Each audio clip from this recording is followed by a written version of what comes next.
Alright, what's up YouTube?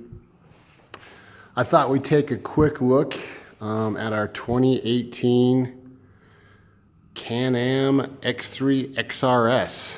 Go over a few of the changes from the 2017 over there and kind of show you what we got going on here. So a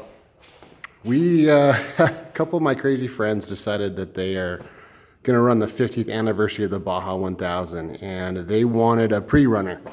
So they wanted a pre-runner vehicle, and so we've been building this guy. So 2018 Can-Am X3 XRS. I think I'll just go over some of the parts and the changes. I think the only real changes from 17 to 18 is you've got the 172 horsepower, and they did some pretty cool retractable harnesses, which I like. All right, so let's go over it. Let's go over this guy. So let's go over the parts list. So yeah, basically this has got to be a pre-runner. So we got to make this thing a little more robust. It's got to have good communications, navigation, some clean air stuff, some radios, a bunch of things. We still need to add like a spare tire and some extra gas somehow. So we got to get some extra gas on this guy, because we got to do some crazy, we're going to be doing 200-300 mile stints in this thing and testing it. So the first thing we did is we swapped out the stock 30s for the Maxxis Liberty 32s. Been really happy with this tire. It's really good in a desert, mountainy, rocky terrain. It does awesome. It's a sticky tire. It likes to throw rocks. That's one thing I'll say. It's very sticky and it's very soft.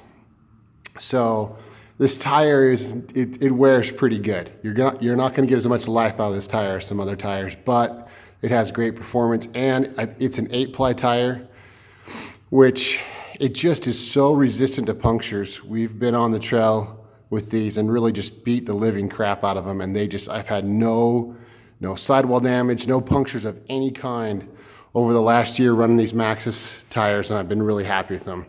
But they have worn. If you look at, I just rotated these ones. This is 900 miles. I'm getting, I'm getting down there. I'm about ready for a new set. So that's one thing I'll say about them is they do, because they're soft and they have such good traction on them, they do wear. All right, so let's go over some parts. So we have a full street legal kit on this guy. The blinkers, front and rear, horn, your stock. So just did that real quick. We got your Baja designs. Thing's expensive, but it is badass. I will say that it was really nice plug and play design on the light bar, and it works great. You just got to pay for it. It's a pricey light bar. It's tough pill to swallow. I think it's like $1,600. Can-Am mirrors. Again, they're kind of expensive, but I love how they're just plug and play, bolt right on, super nice. He went with the Can-Am extra fairing pieces here and here. Lower doors, Can-Am lower doors. So this is kind of cool. He did this Lone Star Racing roof, which I think looks pretty awesome. It's pretty unique. And when you do that, so they made the stock Can-Am roof for safety. It has a bubble in it. So when you do it, you've got these bars up top there. So he couldn't fit the flat roof. He had to change the whole top bar, and then you had to get the Lone Star Racing intrusion bars too. So, but it is cool. It gives this Maverick a very unique look, which I think is pretty badass.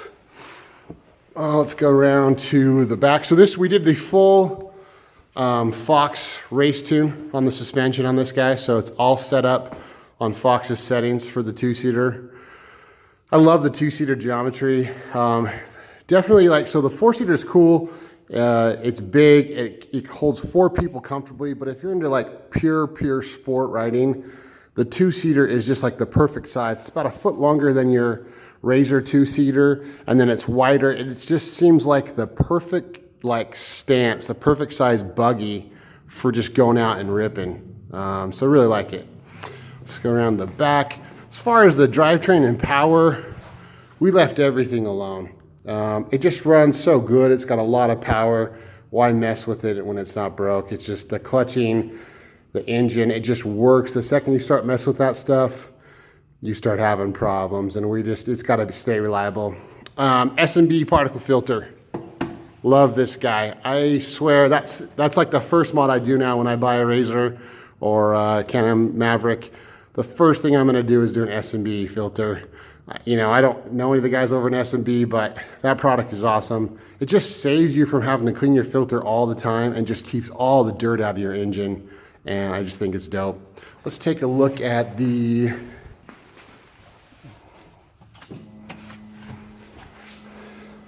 take a look at our chase lights.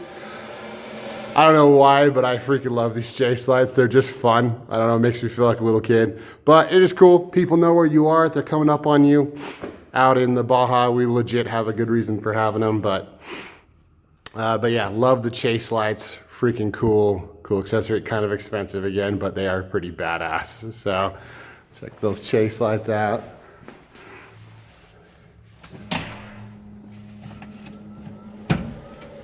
Okay, now let's go. So in Baja, you don't know where the heck you're going, so you got to have a GPS. So Lowrance, I said this wrong last video, but Lowrance GPS, pretty freaking sweet. HDS 7, we've got one of these in our Class 1 buggy, in all the trucks, and in this guy. So pretty sweet, so you can find out where you're going. Let's take a look at the rest of the inside here. We've got, so here is our comm system, and then our like CB or long range radio. And this is a pretty cool system. So you can either have helmets with earbuds, or if you're not running your helmet, you would just have just a nice headset. It makes it really nice to communicate with the other guy in your Razor. If you guys have been in these, you know that it's kind of hard to talk to your buddy when you're cruising. So it's really cool. And then you have great, like you can do a Bluetooth setup, and you have great music through your headphones or your earbuds. So you can just jam too, which is awesome. And then you got communication with your other friends' buggies and other stuff too, which is awesome. So pretty cool setup. Only thing I don't like about all this equipment inside is it does make it a little bit harder to wash. So you got to be careful of all that stuff. And then we got this guy. So this is called a race air. It filters air. It's just like a big pump. It's going to filter air, and then these hoses connect to your helmet. And so you know when you're stuck in that silt bed and just tons of dust, you've got the race air, which just gives you clean air, which is super nice. Just a great, we've been having a hard time just getting everything to fit. But yeah, pretty cool. Another thing I like too about the CANON is they thought about accessories, you know. And so you take out the CANON front seat here, down on this column, you've got like a distribution block for power, and it's so sweet. Everything's activated with the key, and it's really easy to wire and set things up. So definitely good, just good design by CANON to like think about all that stuff. We've been loving this thing. It just rips. Let's see, one last thing, which another thing I think is just a great product, is this belt temperature gauge.